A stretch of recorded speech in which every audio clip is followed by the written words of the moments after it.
A paz do Senhor, irmãos. Vamos dar continuidade a mais um estudo nosso no livro de Romanos. Eu falei no estudo passado do Romanos capítulo 3, 4, 5.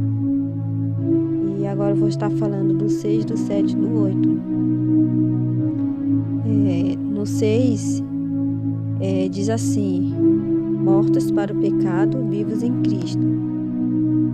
Diz assim: que diremos então? Continuaremos pecando para que a graça aumente? De maneira nenhuma. Nós, os que morremos para o pecado, como podemos continuar vivendo nele? Ou vocês não sabem que todos nós, que fomos batizados em Cristo Jesus, fomos batizados em sua morte? Portanto, fomos sepultados com ele na morte por meio do batismo, a fim de que assim como Cristo foi ressuscitado dos mortos, mediante a glória do Pai, também nós vivamos uma vida nova. Se dessa forma fomos unidos a Ele, na semelhança da sua morte, certamente o seremos também na semelhança da sua ressurreição.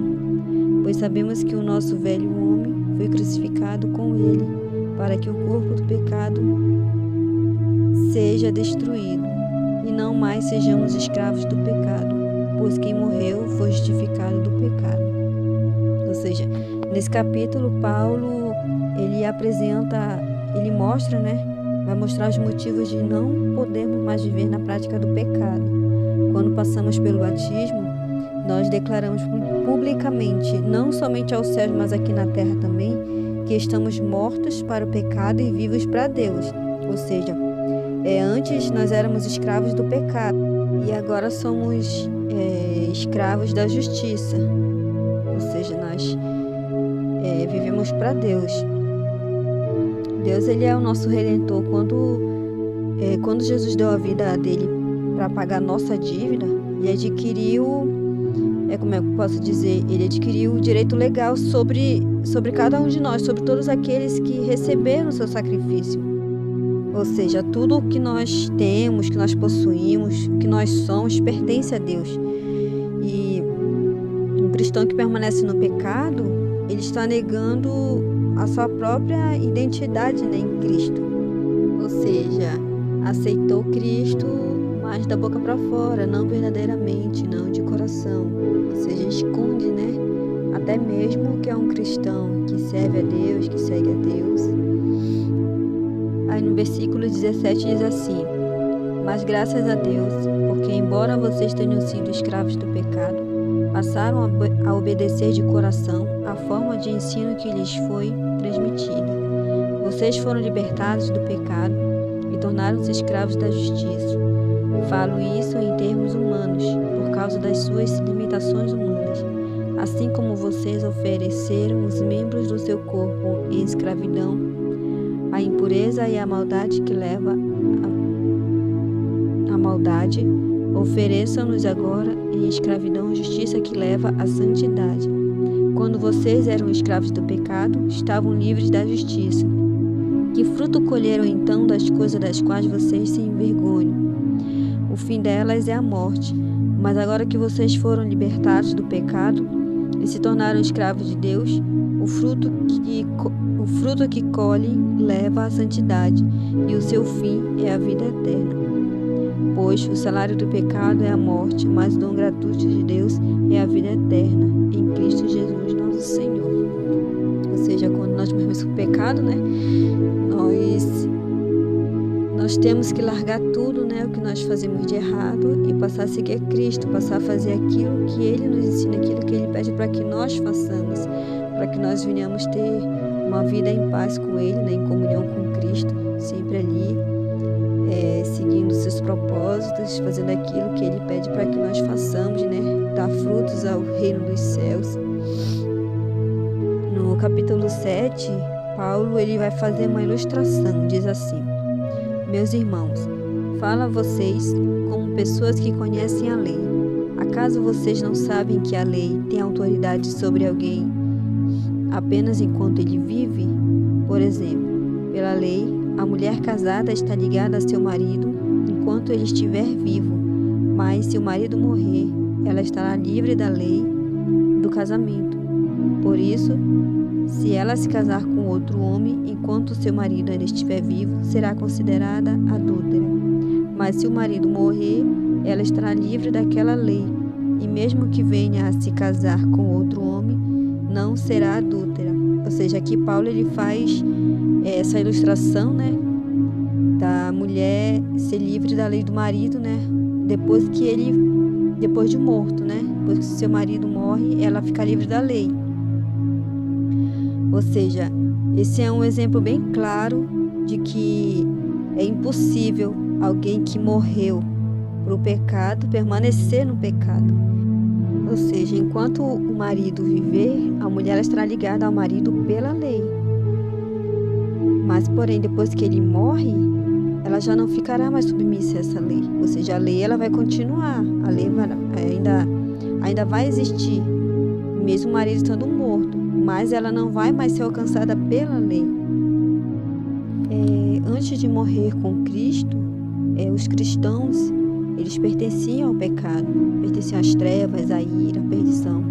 Estavam debaixo da lei.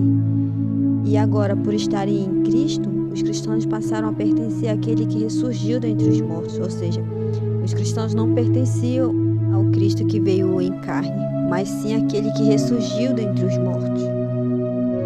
Então, tudo passou a pertencer a Cristo, né?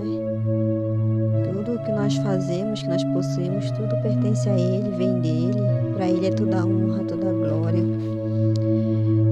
No capítulo 8, vai falar, né, da vida pelo Espírito.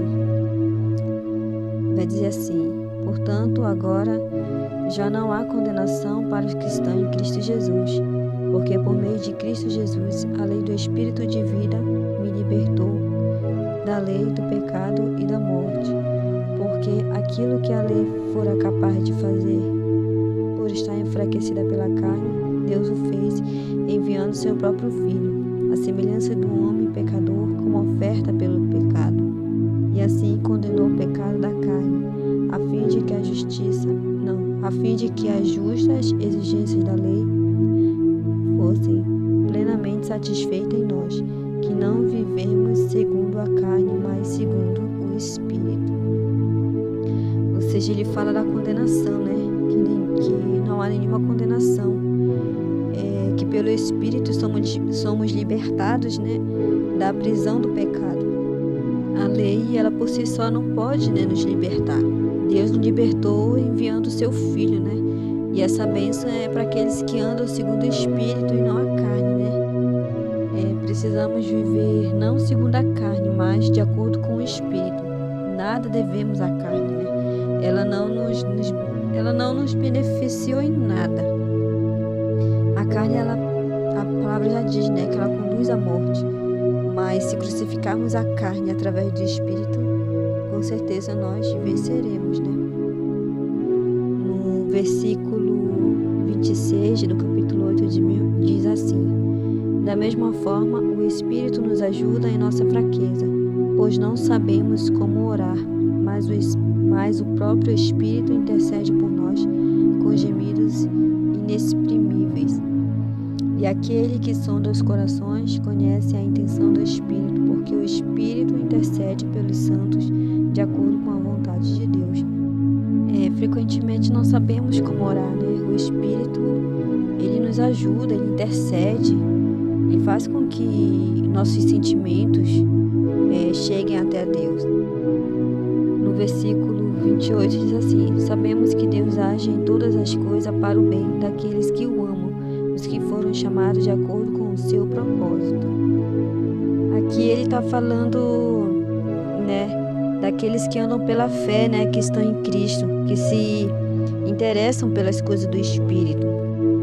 Ninguém pode acusar, ninguém pode condenar ninguém, ninguém pode nos separar do amor de Cristo.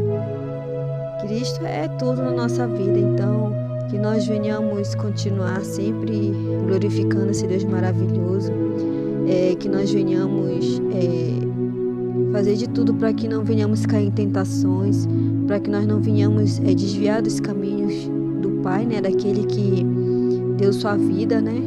Ali, Deus deu seu Filho único para morrer na cruz por nós, que cada gota de sangue que foi derramada naquele Calvário não tenha sido em vão, porque Ele pagou um alto preço por nossos pecados, mas não pelo fato dele ter pago esse preço, que nós tenhamos que viver a nossa vida de acordo com o que nós achamos que nós devemos viver, né? Nós temos que caminhar sempre nos caminhos de Deus, fazer a sua vontade. Amém? E que em todos os momentos das nossas vidas, Jesus Cristo seja a resposta.